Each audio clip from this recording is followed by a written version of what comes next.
I'm 92 years old now. Yes, 92. When most people hear that age, they immediately assume a few things. They think, he must be sick.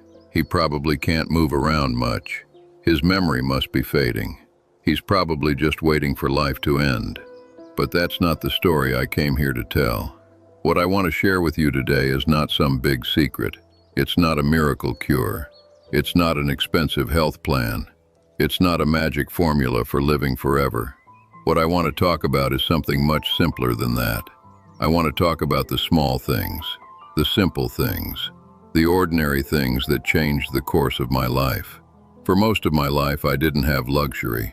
I didn't have a personal trainer, fancy supplements, or some perfect health routine designed by experts. I lived through hard years, busy years, painful years, uncertain years. And yet, here I am at 92, still standing, still thinking clearly, still enjoying life, and still grateful for each morning I wake up. So today, I want to tell you how I got here. Not just how I lived a long time, but how I stayed strong in body, clear in mind, and peaceful in heart. And let me tell you something important right away. This message is not only for older people. If you're 25, this is for you. If you're 40, this is for you. If you're 55, this is for you. If you're 70, this is for you. Because healthy aging doesn't begin when you get old. It begins much earlier. It begins in your habits, in your choices, in the way you eat, sleep, think, move, and treat other people. It begins in the quiet decisions you make every single day. Most people wait until something goes wrong before they start thinking about health. They wait until the doctor gives them bad news. They wait until their blood pressure goes up. They wait until their blood sugar is out of control. They wait until their knees hurt, their sleep gets worse, or their mind feels cloudy. Then they look back and wish they had taken better care of themselves sooner. But the truth is this: health is not just the absence of disease. Health is waking up in the morning and feeling glad to be alive. It's having enough energy to move through your day. It's enjoying your food. It's breathing without struggle. It's being able to laugh with people you love. It's going to bed at night with a lighter heart. I didn't get here because of one dramatic decision. I got here because of repeated choices, small habits, simple routines, steady discipline, a quieter mind, and a deep respect for the body and life I was given. So let me share with you the habits that carried me through the years. These are the things that helped keep me healthy, strong, and grounded. I started my mornings with gratitude. One of the biggest things that changed my life was the way I started my day. These days, many people wake up and immediately reach for their phone. They look at messages, bad news, social media, and stress before they've even fully opened their eyes. Their day begins with pressure, comparison, noise, and tension. I chose a different way. When I wake up in the morning, before I think about problems, before I think about money, before I think about what hurts or what needs to be done, I remind myself of one simple truth. I've been given another day. That may sound small, but it is not small at all. When you begin your day with gratitude instead of lack, it changes the tone of everything that follows. I remind myself that my feet still carry me. My eyes still see the light. My lungs still draw breath. My heart is still beating. I still have time to say something kind, to enjoy a meal, to feel the sun on my skin, to help someone, to appreciate life. Gratitude is not just a nice thought. It is a powerful habit. It changes the state of your mind. And when your mind changes, your body often follows. A grateful mind is calmer. A calmer mind is less burdened. And a less burdened life places less strain on the body. Now, I'm not saying gratitude makes pain disappear. I'm not saying it erases problems. Life is still life. There is loss. There is disappointment. There is aging. There is uncertainty. But gratitude helps you meet life with steadiness instead of panic. And I truly believe that matters. So if you ask me for the first secret of staying healthy for a long time, I would say this: before you give your attention to the world, Give your attention to what you've been given. Start your morning with gratitude. It softens the day before the day hardens you. I kept moving every day. A lot of people misunderstand exercise. They think exercise has to mean a gym membership, heavy weights, intense routines, or pushing yourself until you collapse. But I learned something much simpler over the years. The body needs movement, not punishment. I did not spend my life sitting still. I worked, I walked, I did chores. I used my hands, I used my legs, I used my body the way it was meant to be used. And even now, at 92, I still move. No, I'm not running marathons. No, I'm not trying to prove anything. But I am not surrendering to stillness either. I walk, I stretch, I shift around. I avoid sitting too long in one place. I remind my body that it is still needed. There is an important truth here. What you stop using, you begin to lose. If you stop using your muscles, they weaken. If you stop using your joints, they stiffen. If you stop using your mind, it gets dull. If you stop using your heart, even your spirit can begin to shrink. The body was designed for motion, and I don't believe in waiting until I feel terrible to start moving. I believe in moving so I don't fall apart faster than I have to. A healthy life is not built on occasional extremes. It is built on daily consistency. If you're 25, move your body. If you're 45, move your body. If you're 65, move your body. If you're 85, move your body in whatever safe way you can. It doesn't always have to be impressive. It just has to be real. A walk matters. Gentle stretching matters. Standing up more often matters. Using stairs when you can matters. Doing yard work matters. Housework matters. Staying active matters. One mistake many people make is thinking it's too late to begin. It's not too late. And another mistake people make is going too hard, too fast, after doing nothing for too long. They treat the body like a machine they can force into shape. But the body responds better to respect than to abuse. Over the years, I learned that health is not about attacking the body. It is about caring for it. So I did not choose extremes. I chose consistency. That is one of the biggest reasons I am still strong. I kept my food simple. People are more confused about food now than ever before. One week, this diet is the answer. The next week, that diet is the answer. One expert says cut carbs. Another says cut fat. Another says fast all day. Another says buy this powder, that pill, this drink, that supplement. But let me tell you what helped me most. Simplicity. I did not live by trendy diet plans. I lived by simple food and simple discipline.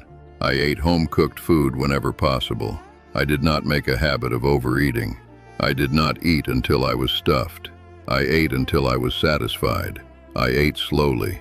I respected food, but I did not worship it. That matters, because many people do not just eat for hunger. They eat for comfort. They eat for distraction. They eat because they're lonely, angry, bored, stressed, or restless. Food becomes more than food. It becomes escape. But I learned that if you use food to fill emotional emptiness, it often creates physical heaviness. So I kept my meals simple. Vegetables, fruit, beans, whole grains, home-cooked meals, reasonable portions, not too much sugar, not too much salt, not too much fried food, not too much late-night eating. Now, let me be clear. I'm not saying I lived a joyless life. I enjoyed food. I still do. But I never wanted to become a slave to appetite. And one of the most important lessons I learned was this. Just because you can keep eating doesn't mean you should. A lot of poor health comes from excess. Too much food, too much sugar, too much alcohol, too much late-night eating, too much mindless snacking, too much reward with too little restraint. But health often lives in moderation. That old-fashioned word, moderation, still matters. I also learned to slow down when I ate. I chewed my food well. I paid attention. I let the meal be the meal. Many people eat while staring at a screen, rushing through a conversation, or thinking about 10 things at once. Then their body has no chance to catch up before they've eaten too much.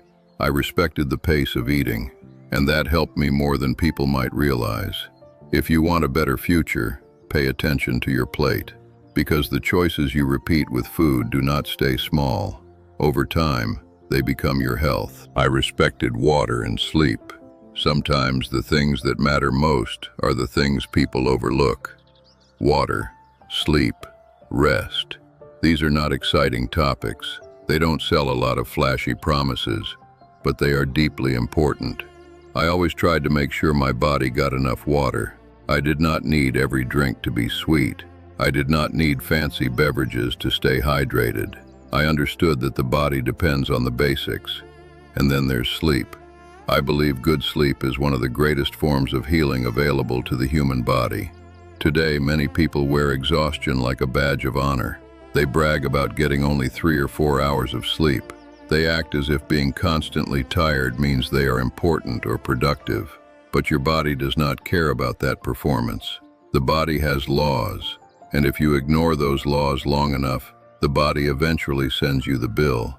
When you sleep well, the body repairs, the mind clears, the nerves settle, the mood improves, your judgment gets better, your appetite becomes easier to manage, your stress is easier to carry.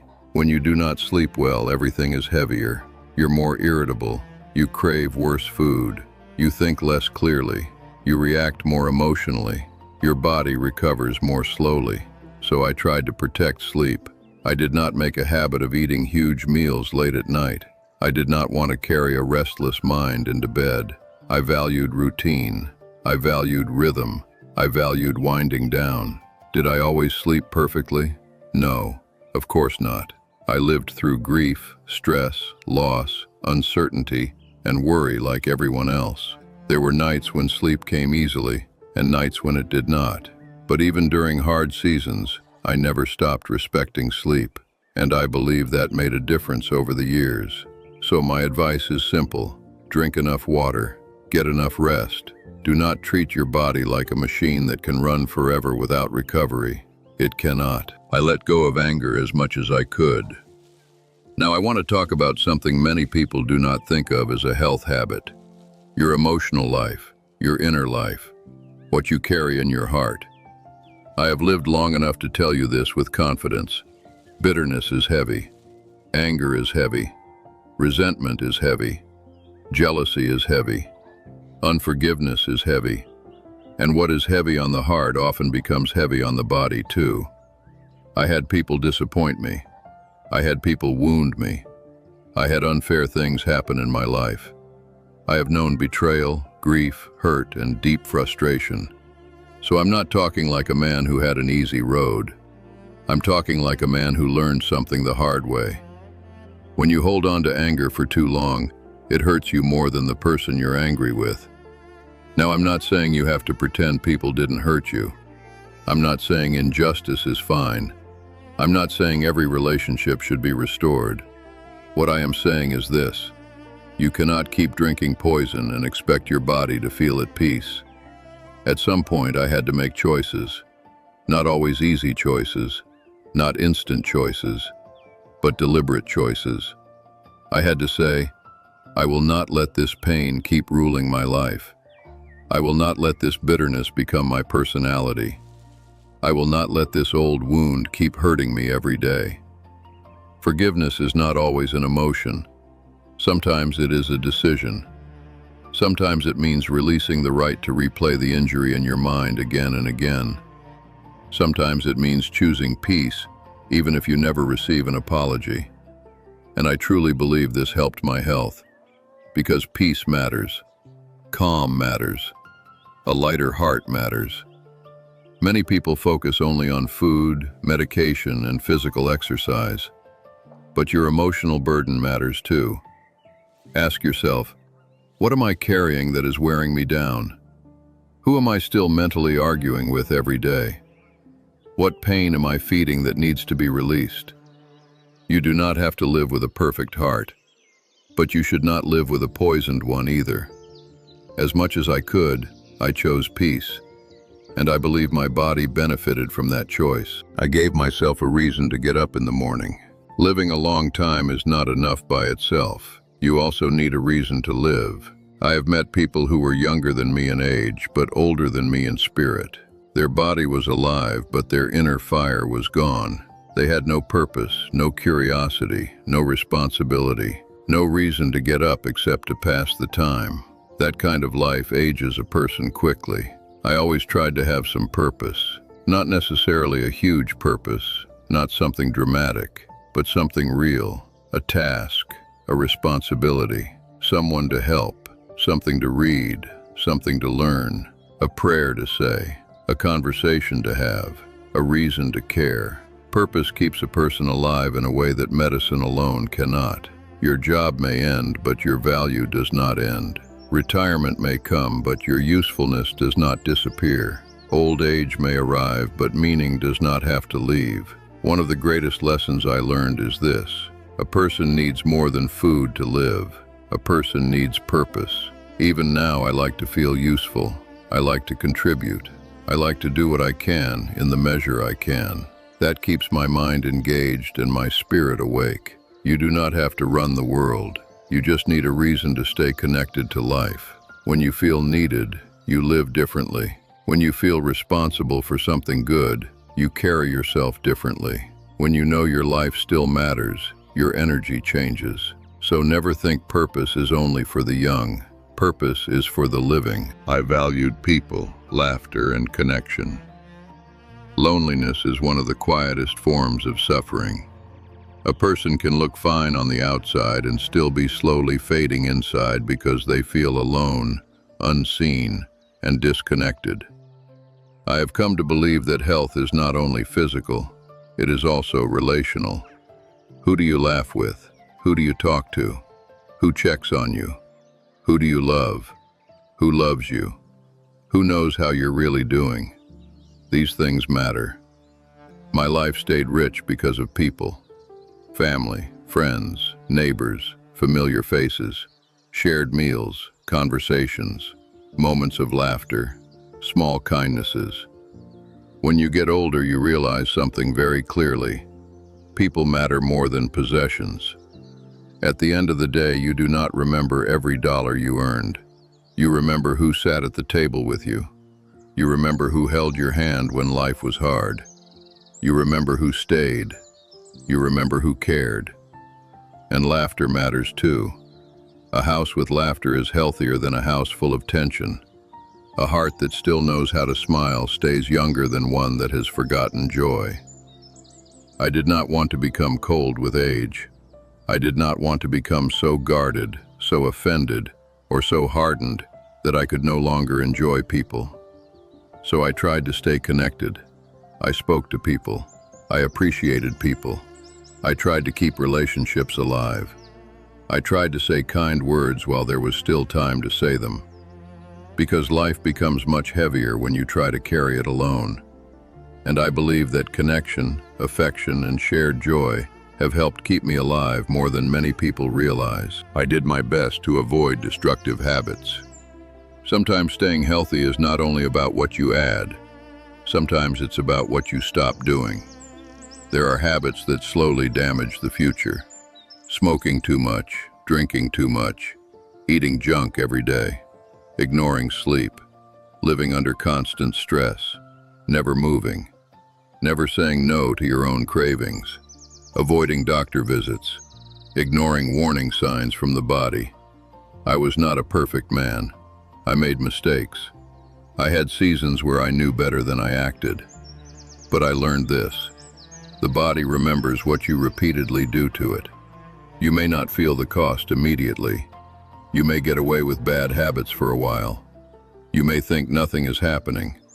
But over time, the body keeps score.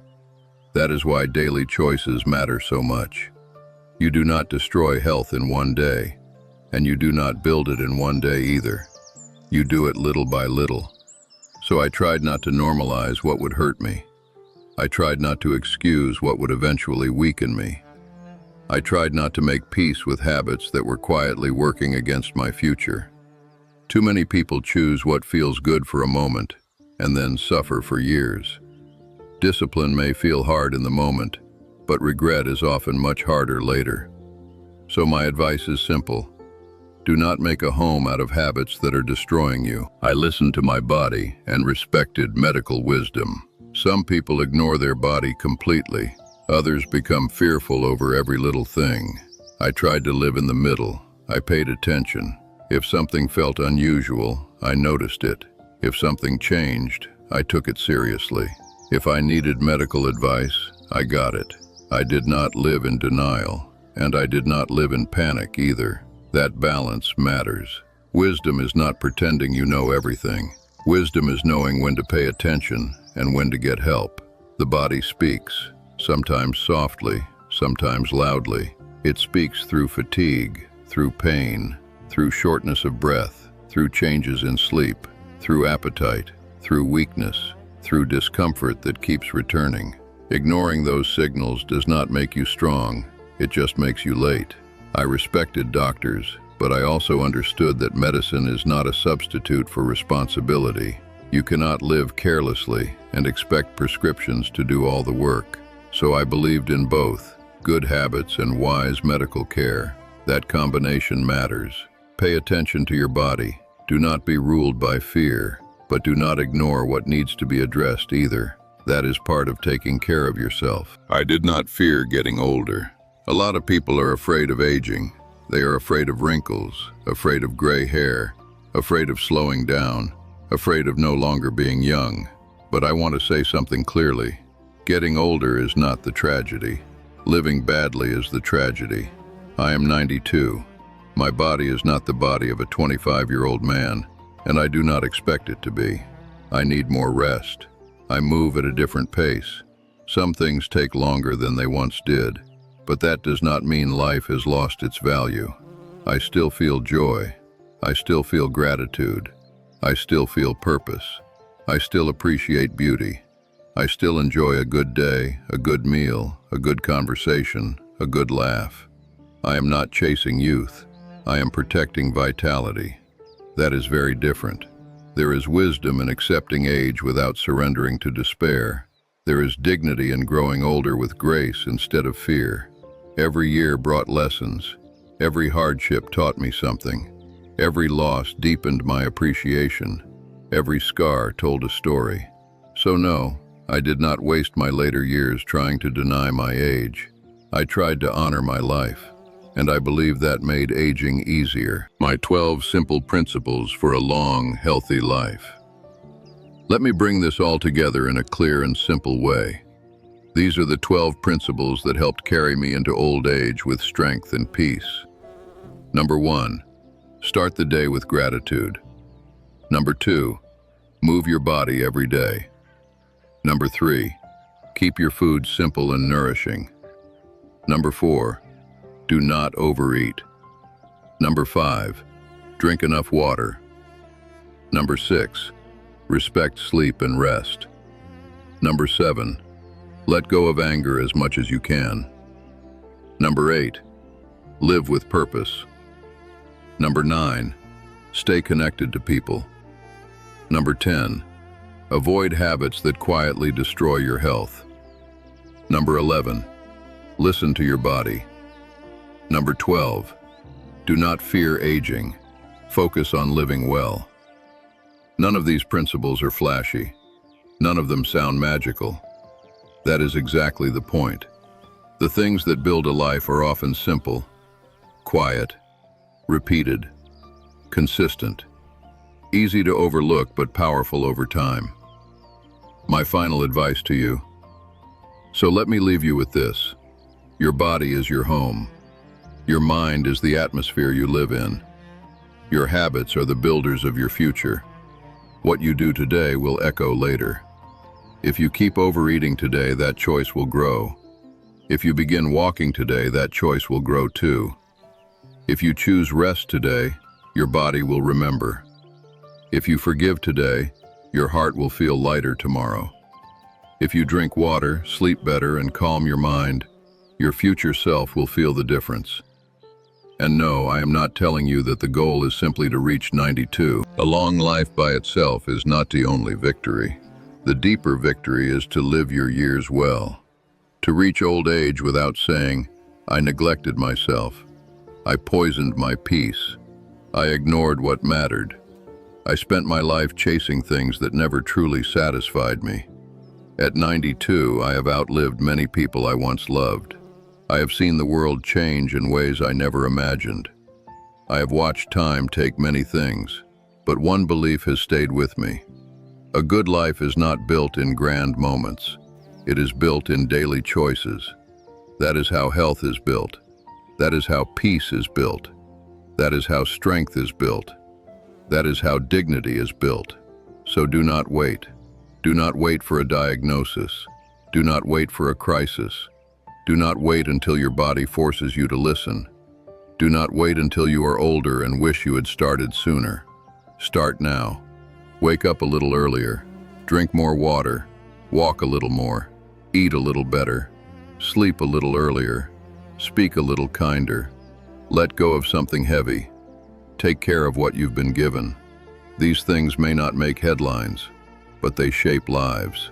And if I am still standing here at 92, still able to enjoy life, still able to speak to you with clarity and gratitude, it is not because of one miracle. It is because of thousands of ordinary decisions. So take care of your body. Protect your peace. Keep moving. Keep your meals simple. Value your sleep. Value your relationships. Keep purpose in your life. And never underestimate the power of small habits. One day when you look back, you may not say, I lived perfectly, but maybe you will be able to say something even better. I lived well. Thank you for listening. And if this message meant something to you, pass it on to someone else, because sometimes a few simple words can change the direction of a life.